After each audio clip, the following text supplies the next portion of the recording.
God.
Oh, hello, beautiful.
Good boy, man.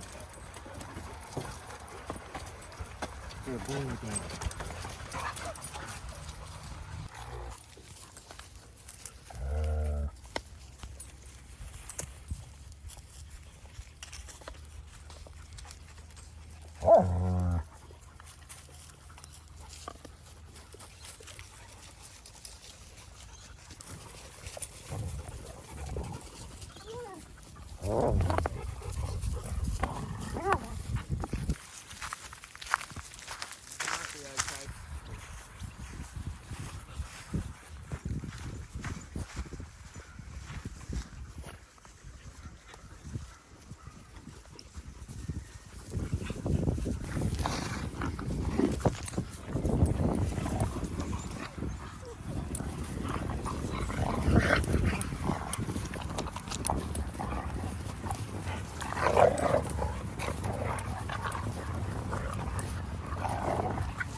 Tank and cruiser.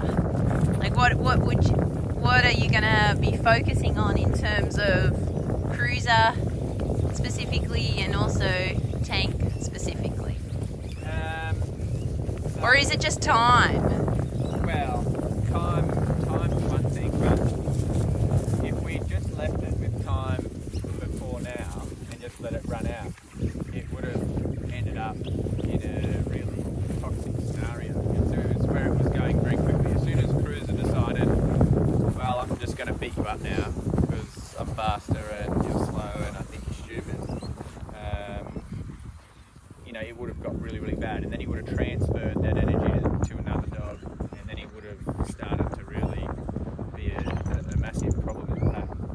But after Tank has just simply defended himself and put Cruiser well and truly in his place,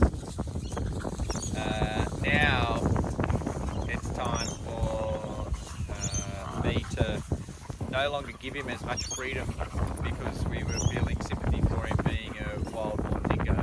Now he has to stay alone. Now it's on lead, you listen to me, there's no more freedoms, you're playing the same rules as everyone else. We gave him that chance to earn liberty and he burnt it. So we still have understanding and respect definitely, that he is. Definitely. But the reason we're doing this is for his own safety. If I wasn't there, Tank would have killed him. Yeah. There's no question about that. He had nothing he could do. Yeah. Like, look at his ear. That's after, what, 5 seconds? Yeah. So just for everyone at home, his ear is shaved because they had to give him a thorough inspection. But there were no, they've not. There's no stitches, and he's just gone antibiotics. So it is superficial. So it's okay. That's an ear. Yeah. No soft spots. It's just all cartilage and skin. Yeah, and he does have a very tough ear. Like we were just talking about that, weren't we? It was only a matter of time. By the time I got over there, Tank had Cruiser pinned on his side with his ear. It was only a matter of time before he shifted to his neck. And then that's where you're gonna get. You're in trouble. Yeah. So it was stopped. Seconds and the fight was stopped very early on. Obviously. So it basically means that Cruiser can't be trusted to decompress by himself. He can't have that freedom and space, which is giving him a bit of a mindset of, I'm above you. I go by my own rules. That didn't work for his personality. So now he has to play by the rest of the rules, and he has to eat humble pie and just be, okay, I'm part of the pack. I'm not better than the pack. and he just has to learn the rules. And the rest of the pack need to see that he's not getting special treatment either, because I think that's what turned the rest of them over once Tank got beaten up a few times. He's a unique case, He is very unique. Obviously, it's a delicate situation. all the other dogs that have come in with aggression have gone through the same process, but we tried to give Cruiser. Tried to give him some leeway, so give him some recognition of being a wild-born dingo that shouldn't be here. He's landed here, so he may as well, have some liberties. Yeah. But unfortunately, it's to his detriment. An animal like Cruiser, there is nowhere else for him to go. It's so dire, the situation for dingoes. I didn't realise how bad it was. We honestly didn't. Like, we knew that he needed a place, and he had been looking for 12 months. So he personally was in a dire, not a dire situation, but he needed a home and he couldn't find one. Yeah.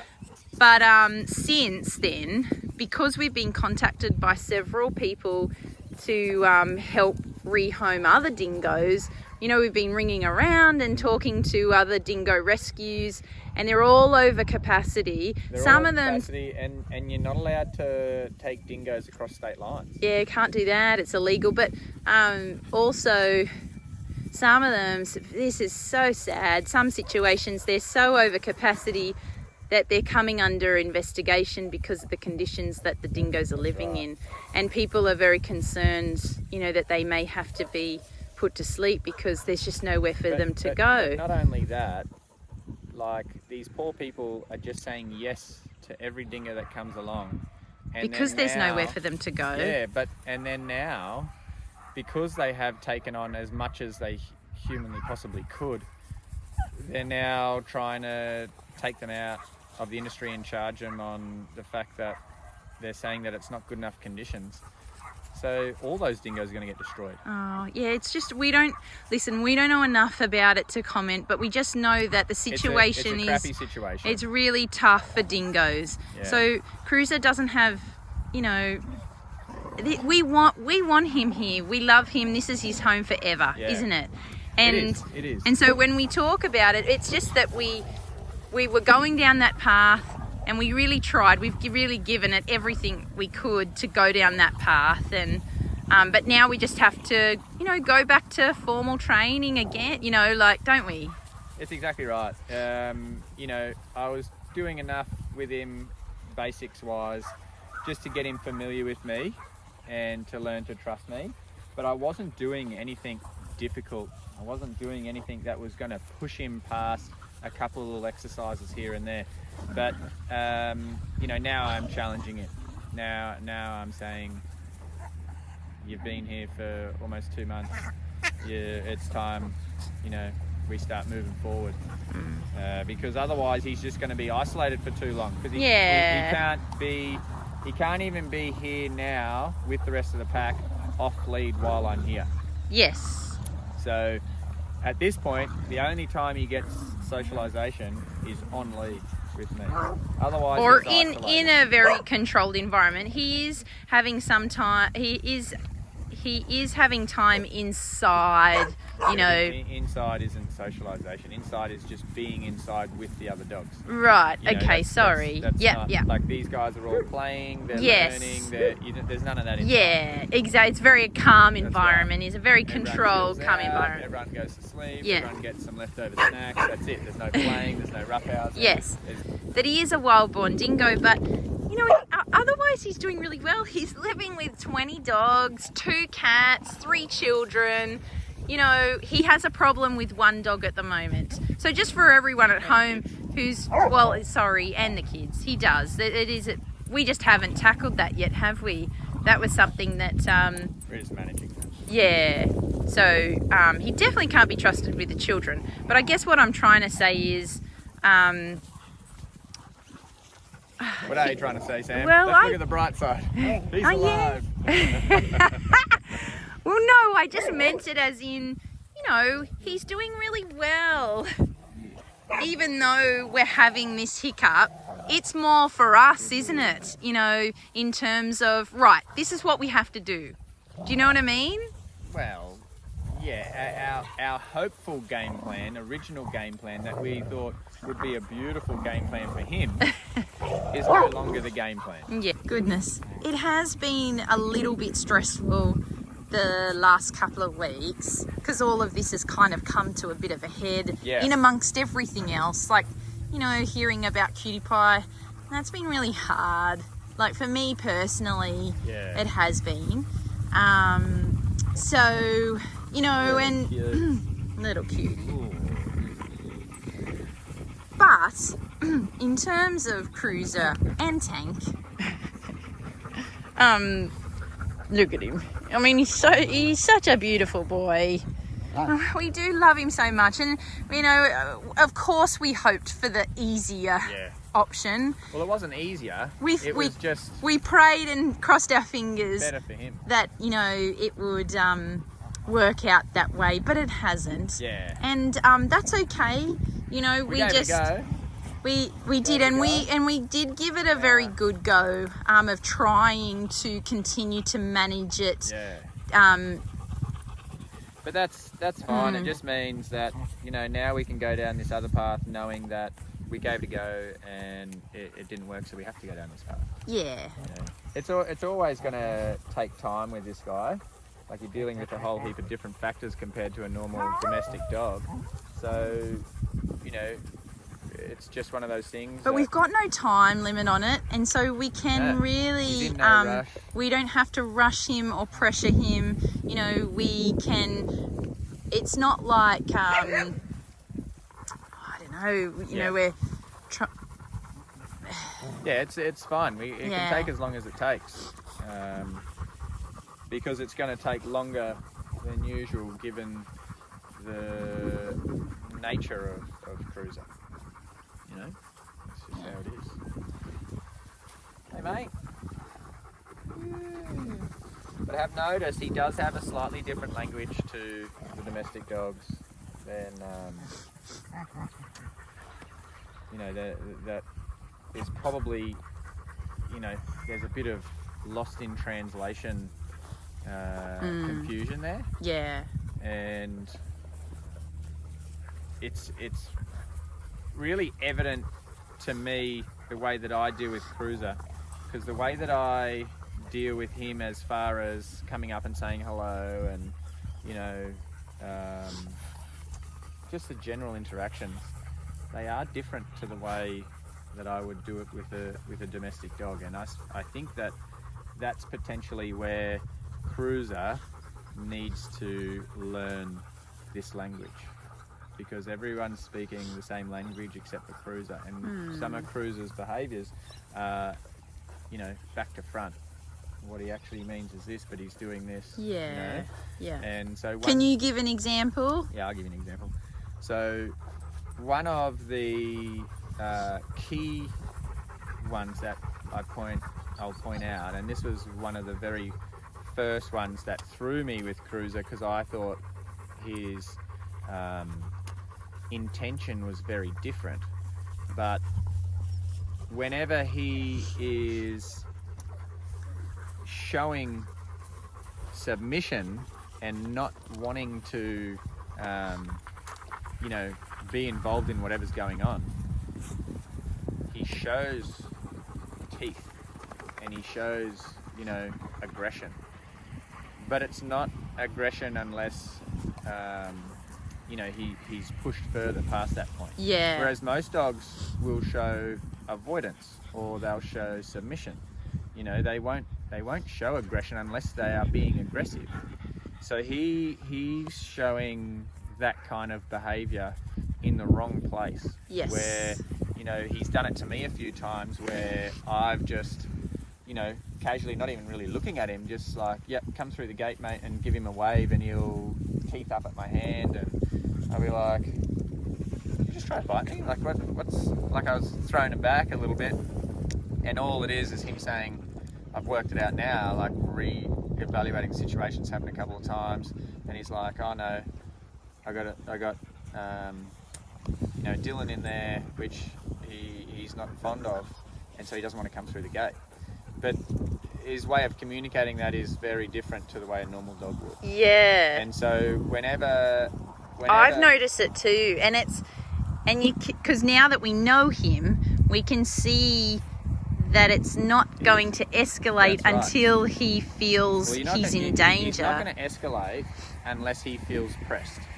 You know, yes. then he will turn into either fight or flight. You know, he's going to get out of there. But he's not willing to. He's not willing to endure it. If he's decided, I don't want to go in there, you know, that's his decision. He's decided, no, I'm not doing it. You know, and so unless he's on lead, he won't. And so the dogs are reading. They're reading that very differently because obviously everyone would understand that hearing that. If he's showing teeth in a submissive that's right. situation, in a form of, you know, for him it's I'm submitting, but I don't want to do it's this. Throwing out a white flag, yeah, and that's the only way he knows how to do it, by, you know, baring teeth. And then you're like, whoa, what's this? But now I know that he does it. As soon as he does it, which I never do with a domestic dog, but as soon as he does that and he shows me teeth, I turn my back and just crouch down, and he comes up and licks my face. Yeah. You know? And so it's like, this is completely opposite to the way that you would deal with this with a domestic dog. Now, you can think like that because you're a human, but the dogs are struggling with that. The dogs are struggling with that. They're like, you're showing me, you know, aggression. Don't show me aggression, you know, and then then he's locked in this, you know, battle that he can't get out of. He doesn't know how to submit. And he didn't want to be in that battle. No. He's trying to show, I don't want to be here, but then he's doing it, which is escalating the battle. Yeah. And so he's finding himself in these scenarios where he can't get out of. It started to make sense. I'm like, yeah, he's speaking a different language here. Yep. So, obviously, I mean, I'm just stating what everyone else knows, but, you know, a dog bearing teeth in those situations is a very different communication, and it means something very different, and it usually will always lead to a bite. Escalation. You know, escalation. So I suppose I don't want to confuse people if they're jumping to the assumption that, you know, I agree that a domestic dog, if they feel threatened and you've got them in a corner, they're going to show teeth and they're going to defend themselves. That's not what I'm talking about here with Cruiser. He does have very long teeth, and even when he's just, you know, happy and panting, he's got those canines just hanging down, and so it looks different. Yeah. In most dogs you don't see that. But I must say, when he does show his teeth, it's more teeth than I've ever seen on. Of course, they're both coming at the same time. Yeah, this must be. Yeah. All in all, as much as it's like crappy that he's had this little tip with Tank and he's come out injured and he's sore and licking his wounds, it's actually not that bad at this point. We're stepping in now to prevent it from getting really toxic. Yeah. You know? So. And also, I guess people are really used to, well, maybe not by now. I mean, it's been 12 months, but for the beginning of our YouTube channel, we were a doggy daycare, you know, and so fights were something that never happened. But I did want to kind of say this, that, you know, dog fights are very normal, you know, as in, you know, dogs do often communicate with force, or it gets to that point. You know, it might not start out that way, but, you know. We've always been a very big enforcer of the rules, zero tolerance for aggression. Yes. When, you know, running our daycare and all dogs are getting along, it's a situation where the dogs only have to get on for 1 day a week, and then they can go back to their lives. Yes, they and don't have to sort out a hierarchy. every dog that came here was socialised from. We vetted them ridiculously. We said no to, about 25 times more dogs than we said yes to. Yeah. No question at all. We had people applying everywhere, and I would just vet them and Yeah. wouldn't accept any dogs that had any issues or wouldn't be suitable. Yeah, so we've gone to the absolute, you couldn't get more opposite the end of things now. Yeah. We're now at the point where we've taken on dogs that people don't want, a lot of them because of behavioural issues, Aggression. and then we've got a wild-born dingo. He's not even a dog. In the daycare, there is no requirement to sort out any hierarchy. Where the hierarchy was, I was in charge and you're all equal. This is a different scenario now, that these dogs all live together and all have to have an understanding of the pack dynamic. And so there are little things that I allow to naturally develop. And I'll give you an example of one of those naturally developing just have a look at his teeth when he does this. They're so big. I see when his gums come up above his. You can see so much of his teeth. I don't know where those lips disappear to. They just almost like a baboon. They just fold up or something. But look, the first time I saw him, I was like, "That's a lot of teeth, mate." Look. They are known to have bigger teeth than dogs. Anyway, so there are relationships that I will allow some form of, sorting it out yourself within reason. So, for example, a good one who does it very well and very rarely I need to step in is Fredo. He's quite good at letting the dog know, hey, pull your head in, don't play with me like this, don't disrespect me, and he does it without inflicting injury. He does it through brute force, lot of noise, chest on chest while they're pinned on their back, as if to say, don't mess around with me, which is totally fine to allow to let Fredo have that ability to communicate to these younger dogs. Yeah. You're not Even up to my at standard. his extreme limit, he still doesn't hurt them, does he? Like, because with Barney. Not the way that you would expect a Rottweiler to. Like this is. Well, not what we're used to now. Like since rescue, that's what I'm talking about. If he wanted to, he'd really cause some damage. But no, he doesn't. He does it enough to make the other dog go, "Whoa, I don't want any of this." Yeah. And that's it. Yeah. Like Barney's one that's really thick-headed and really just pushes the doesn't limits. take no for an answer, and so. That's the worst that Fredo gets, yeah. Barney finds himself underneath Fredo maybe twice a month. But he still comes back for more. He's still trying to pick them all off their post, Yeah. But Barney, you don't hold that rank yet, and Fredo's letting him know. So that kind of stuff, I allow. And I haven't had to step in for Fredo. One of the ones that I'm giving a little bit of leeway to, which is the natural hierarchy that's going to evolve, is Banjo coming into maturity, where he is much bigger than the other dogs. He is much stronger, but he doesn't know how to communicate that without being a little bit over the top.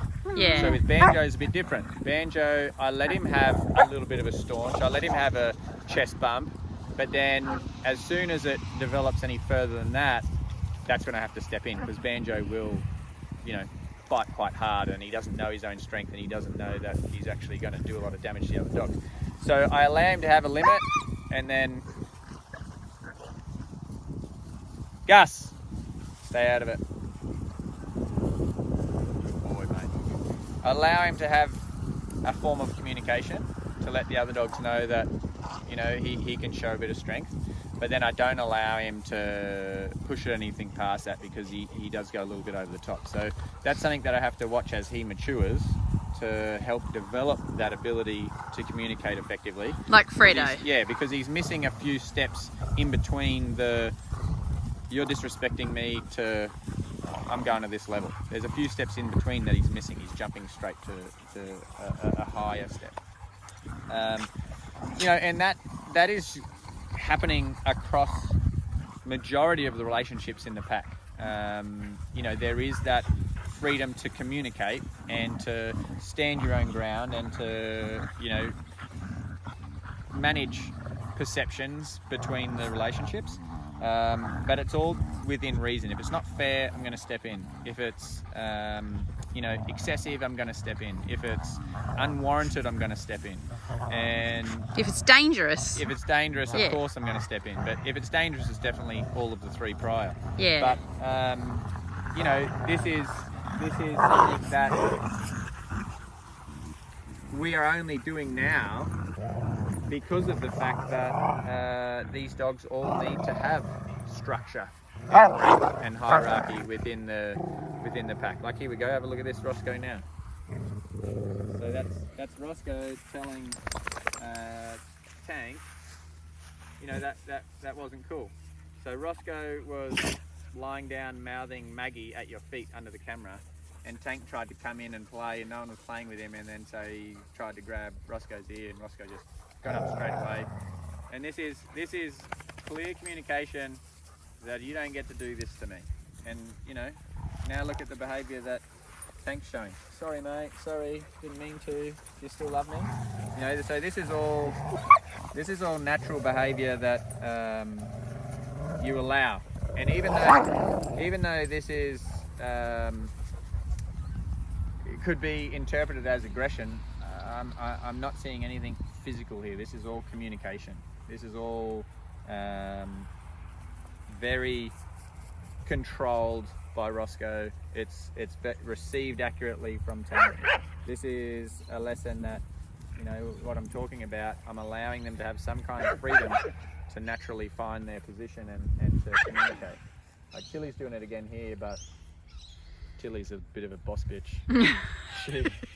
She likes to throw some lip service out there. Pretty much, Tilly is a red cattle dog. Have you End of story. Have you seen when we do the Ranger rides and she's in the seat next to me? Yeah. She's just out there going, "Number 5, work harder. You, pull up your socks." Just constantly just throwing it out. It makes me laugh because she reminds me of like a military PTI instructor. Yeah, it's funny. Anyway, that's the kind of thing I'm talking about. That kind of stuff we would never allow in a daycare environment. But now we're not in a daycare environment. Now we're in a home environment where these dogs live with each other 24/7. So there needs to be respect between each other. There doesn't have to be, you know, total acceptance of every situation. It just needs to be, they need to understand and respect each other for who they are individually. And that's where they will, that's the language that he doesn't know.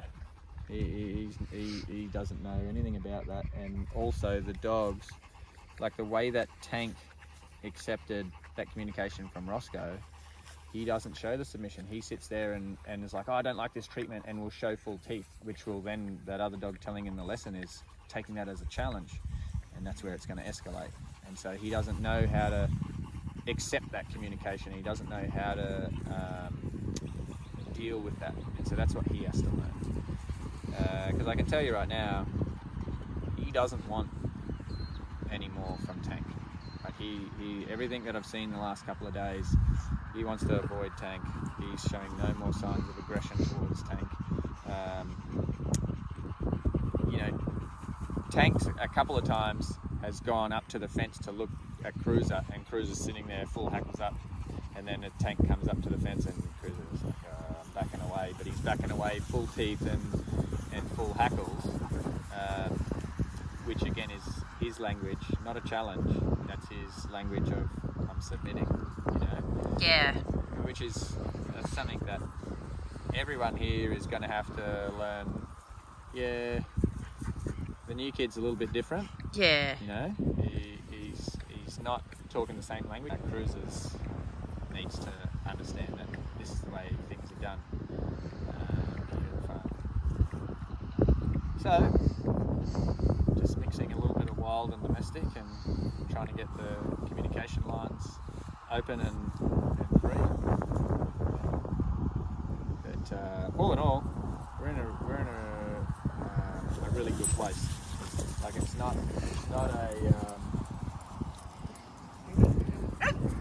not a situation where, you know, like the Roscoe and Chance Yeah. when they first came, there was no reasoning at all.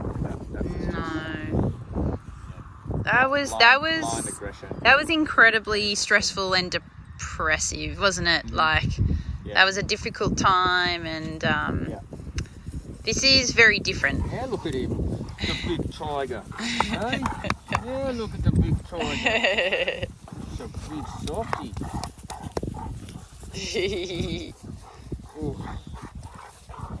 Yeah, I mean, everyone's feeling concerned about us because, you know, we have been a bit stressed, but it's more that there's a number of things going on at the moment, isn't there? Like, you know, we've talked about it. It's everyone's aware of. Barney, you are definitely not the dog to be telling dogs off. So we were feeling a lot more stressed with Chance and Roscoe and Nevaeh, all those dogs here. Right now, it's not like that. It's just that there are 20 things happening, and we're just trying to keep on top of everything, aren't we? Yeah. You know, like we do somehow. Whilst initially we set out to help some dogs behaviourally,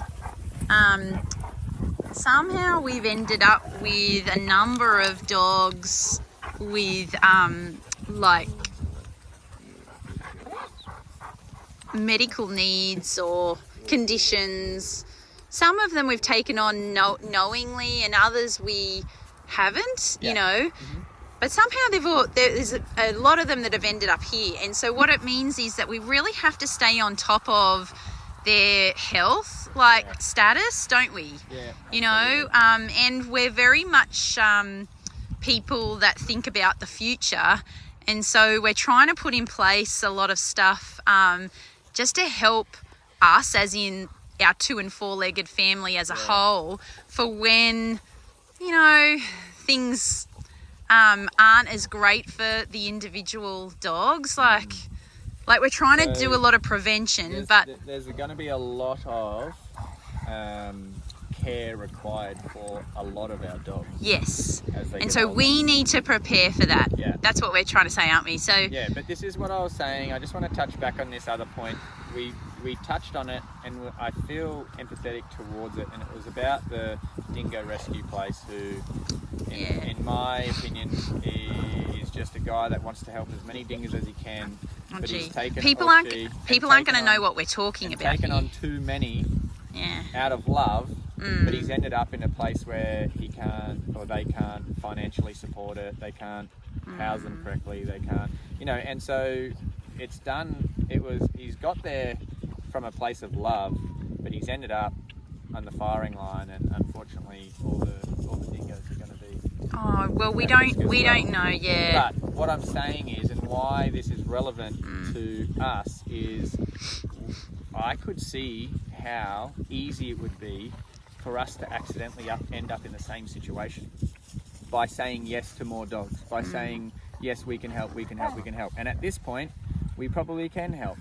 But as soon as, you know, 18 months down the track, where all our dogs have started needing more care and more attention, we will start to miss those things. Like the cutie pie thing, we could have missed that if we had too many dogs here. There's a lot of things that are going to require our focus and attention and care, that taking on more and more dogs is going to hinder our ability to give the type of care that these dogs need. And so that's what I wanted to relate there, which is why I'm thinking, you know, we have a lot on our plate just with the dogs that are here now, you know, and as far as the level of care that we want to give them, we can't take on any more. We have to focus on the dogs that we've got. Yeah, because there's actually a couple of other dogs that were a little, they're lesser priority at the moment, just because of you know, the cutie pie lily cruiser that's going on. Just immediately. But there are a couple of dogs that we need to get follow up with in terms of we're a little concerned about. Rosie. Yeah. And so, gee, I mean, that could be another can of worms that we don't even know about yet, who has just ended up here with some issues. So we have to, we need to investigate that one. But we did some DNA testing and something's come up and we can see it in her. So we need to do some further investigation. But I guess what we're trying to say is, you know, the farm, it started out that we were taking on more the aggressive dogs, but we've ended up with a lot of dogs that just have some high requirements. And so we want to be able to focus on giving them the best possible care and also setting ourselves up, hey, I'll say it, financially, so that we can, you know, do what is required for these dogs as they age. Saying, though, because the bills at the moment are still astronomical for the vet bills, but wait until 5 years down the track. Yeah. You know. So we like to think about these things. And we can't shoot ourselves in the foot before, you know, getting to that point. We have to. We've made put in place. We've made a promise to That's these right. dogs, and so we need to be able to fulfil that promise. Exactly. And we can't dilute that by taking on excessive numbers of dogs. Yep, and behind the scenes, it's why we are working extremely hard, long days, just trying to get ourselves into a better position so that, you know, because we love these dogs so much, we care for them so much, and we know that, you know, we don't know how far away it is. It could be 2 years away. We could have plenty of time, but Could be 6 months. But you know, we don't want to be in a situation where we can't give them what they need. Yeah. So yeah. Well, I feel like saying these things, people will understand what's going through our minds at the moment, and that's why I wanted to make that connection with that reference before. yeah. But even just Cutie Pie, where Yes. we just went for a general, Joey's chewing her back a little bit, and then, you know, $6,500 later, we've got a diagnosis after, you know, the 5th attempt at trying to figure out what's going on. And the first time it was, oh yeah, there's nothing there, you know. If you really wanted to, we could go the next step and do this. And of all the dogs in our pack, Cutie Pie is not one that we would go, oh, we should really do these tests. No, that's right. You know, Cutie Pie is like a really young, like well-bred dog. You know, that would be the last on our, anyway. So, however, I must say, Mm. she's looking a lot better. She is, and she also could be getting used to the medication because she was very lethargic there for a couple of weeks. I was very worried. She wasn't herself. No, she wasn't herself, but you know what? She's got some hips now. Look at you. Look at you. She's on Mama's diet. Yeah.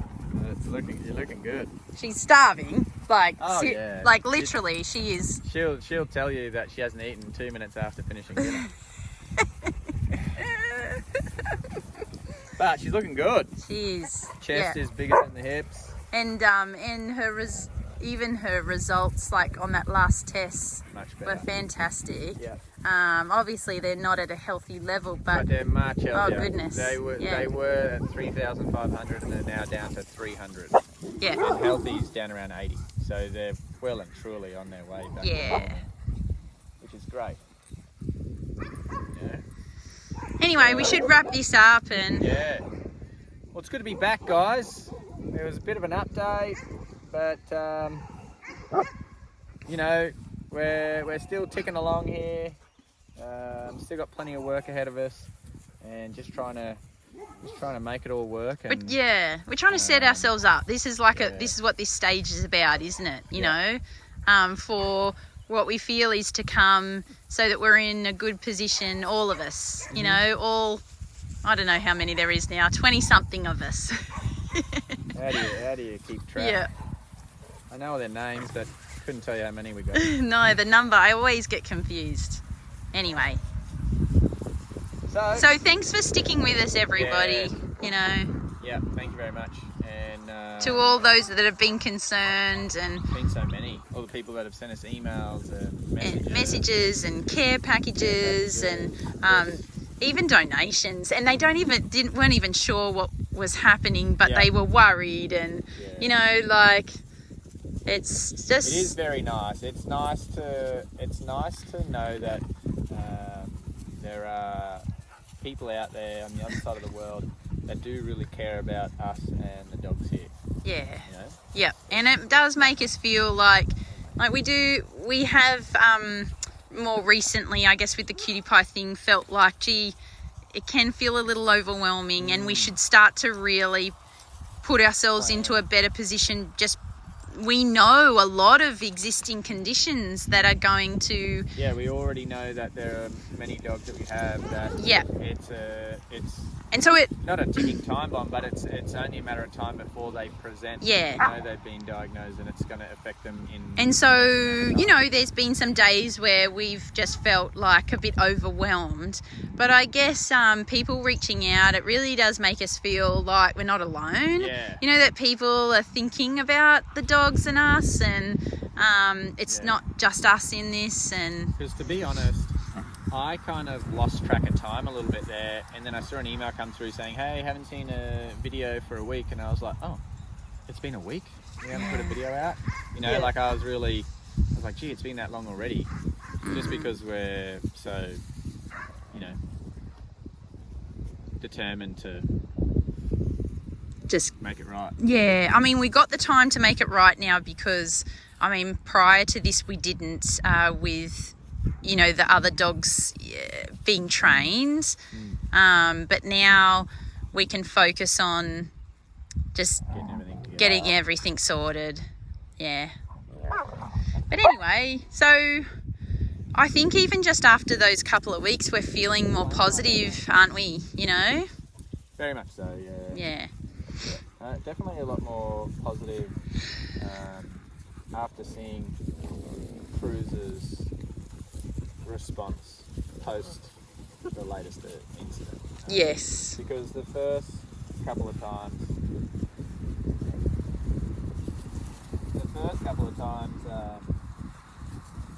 you know, he only grew in intensity. Just really going to town. But now I think he's finally come to the term of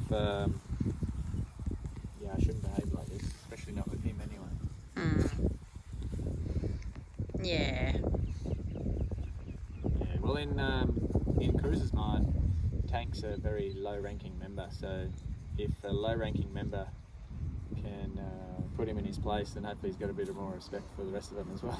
Yeah. The only thing now is it's caused Tank. I mean, goodness, he's a powerful dog, you know, and he's an adolescent male. Most gentle boy. That's it. But it's all about that perception that you talk about. He very obviously and outwardly puts out there that he is submissive, which is taken as weak. Whereas even a dog like Miss Red or Miss Violet, they don't do that. Like Tank is just so... But he's very sensitive, and he just genuinely hates it if another dog doesn't love him. Yeah, you know? so he really goes out of his way. Make up with her, like, I'm so sorry, what can I do? Can I get you a cup of tea? What about a hot towel? Can I rub your feet? Like, that's what he's doing in the dog world, and they're all just like, leave me alone. Yeah, you know, and so Cruiser sees that as... oh, you're you know. But the other dogs don't don't do that. I mean, some of them, like I'll point out, say the shepherds, like especially the girls, they do it to certain members, but not to everybody. No. Whereas Tank does it to everybody. Yeah. So. But yeah, like I was saying, so in Cruz's eyes coming in, he would see Tank as the lowest of the low. Yeah. And so if the lowest of the low can put him in his place like that, hopefully he's eating some humble pie and takes it on as, well, best tread lightly, making friends with the pack, you know, rather than the way that he did. So it's a positive sign. He's such a beautiful boy. He is, yeah. He's so stunning, and, you know. He's a very good looking dingo. Like I do really, like he's quite striking. Yeah. But he's also similar to Tank in a way where he is very gentle. He is so gentle. He's really, so I'm really looking forward to, you know, at the other end of all this, you know, because he is a really he's going to be sweet, sensitive boy. Yeah, he's going to be the one sitting there just, you know, constantly pour up, give me a pat. He will be like Rover. You. Yeah. Like that's the dog that is in him. Oh, sorry, the canine that is in him. Yeah. He's going to get there. You know, and everyone knows what Rover's like. The most Rover relaxed dog. Yeah. Rover to this day just astonishes me how playful he is. Like if he was a human, he'd be one of those people that has constantly got a genuine smile on his face. Yeah. You know? Always cracking jokes. Yeah. Always having a laugh, you know. Yeah. But as soon as there's someone new at the gate, who's this? he likes to give him the, are you on this list? Where's your name? I think he's just protecting what he's got. And, who are you? And he couldn't, honestly, he couldn't love this home more, I don't think.